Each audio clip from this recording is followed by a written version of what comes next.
বাংলাদেশকে ভালো থাকতে হলে খালেদা জিয়াকে ধারণ করতে হবে বলে মন্তব্য করেছেন আইন উপদেষ্টা আসিফ নজরুল। শুক্রবার বিএনপি চেয়ারপারসন বেগম খালেদা জিয়ার স্মরণে আয়োজিত শোকসভায় যোগ দিয়ে তিনি এ মন্তব্য করেন। তিনি বলেন, আজ দেশের মানুষ মুক্তভাবে বেগম খালেদা জিয়াকে স্মরণ করতে পারছে এবং এর মাধ্যমেই প্রমাণিত হয়েছে যে জনগণের ভালোবাসা কার প্রতি রয়েছে। আসিফ নজরুল বলেন, বেগম খালেদা জিয়া যখন জীবিত অবস্থায় বন্দী ছিলেন তখন আমি কথা বলেছি, তখন তার পক্ষে কথা বলার লোক ছিল না। বেগম জিয়া যখন প্রশ্ন ছুড়ে বলেছিলেন আমি এতিমের টাকা মেরে খেয়েছি, সেটাকে সবাই ছড়িয়েছিল, দোষ স্বীকার করেছেন খালেদা জিয়া। কতটা নিকৃষ্টভাবে আমাদের আইনি ব্যবস্থা চলেছিল।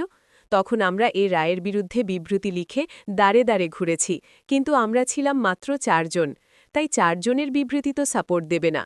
বর্তমান রাজনৈতিক বাস্তবতার প্রেক্ষাপটে দুই নেত্রীর অবস্থানের তুলনা করে আসিফ নজরুল বলেন, আজকে আমার ভালো লাগছে যে সবাই আমরা মুক্তভাবে বেগম জিয়াকে স্মরণ করতে পারছি।